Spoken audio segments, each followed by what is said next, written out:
Bienvenue sur le podcast d'Equizen Conseil, l'âme des chevaux, le podcast pour connaître son cheval et mieux le comprendre. Bonjour, aujourd'hui je voulais vous parler des problèmes d'embarquement. Alors c'est vrai qu'en tant que comportementaliste équin, on est souvent contacté pour des difficultés d'embarquement, des chevaux qui refusent de monter dans le vent, dans le camion. Et voilà, je voulais qu'on évoque ce sujet parce que c'est un sujet qui concerne beaucoup de monde. Alors pourquoi c'est compliqué pour un cheval de monter dans un vent ou dans un camion? Déjà, évidemment pour un cheval c'est pas du tout quelque chose de naturel de monter dans cette boîte. C'est quelque chose d'étroit, donc pour lui ça représente une contrainte, il se sent bloqué à l'intérieur, et donc il ressent le fait qu'il n'a pas la possibilité de fuir en cas de danger quand il est à l'intérieur.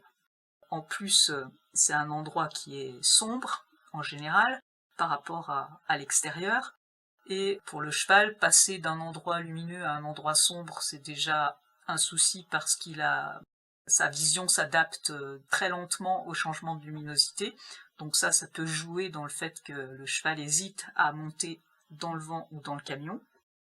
Et en plus, à l'intérieur, il n'a pas la possibilité de surveiller l'environnement, il ne voit plus ce qui se passe autour de lui, et donc c'est une source de stress pour lui.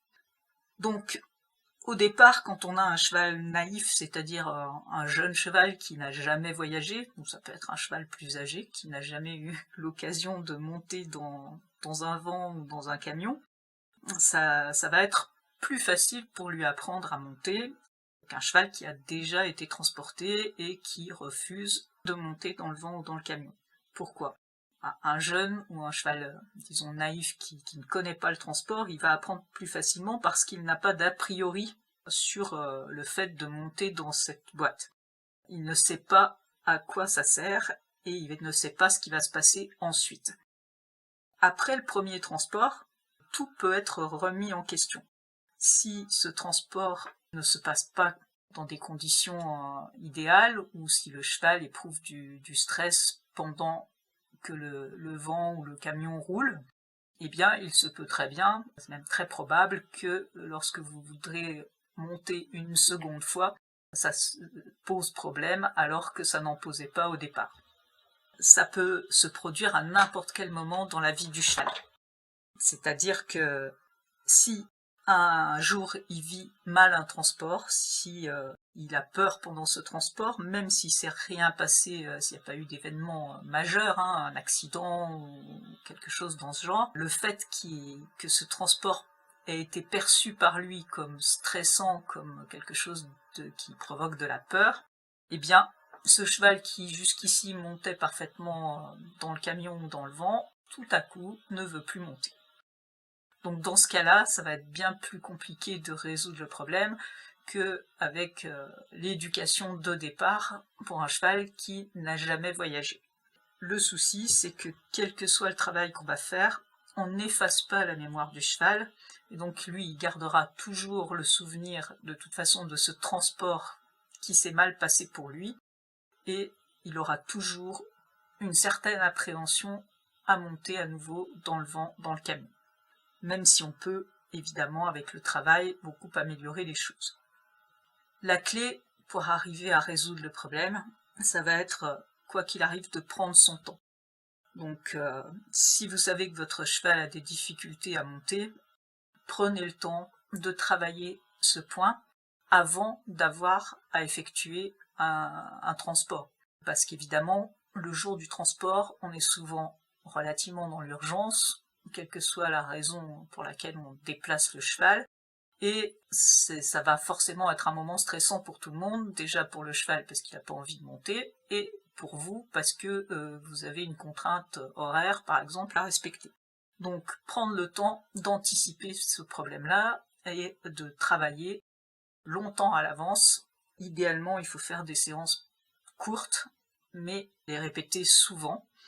Et le but, ça va être de recréer, si le plus possible, une association positive avec le vent pour le cheval.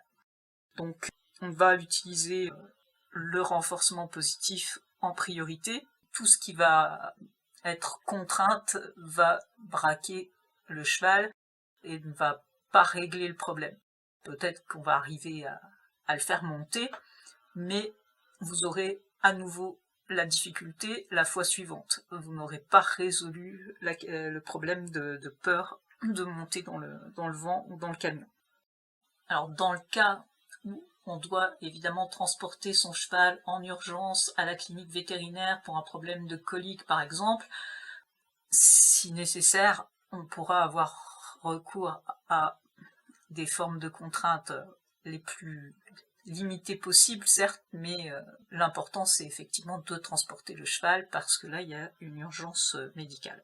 Un autre point important quand vous travaillez sur l'embarquement, c'est vraiment que vous-même, vous ne soyez pas stressé.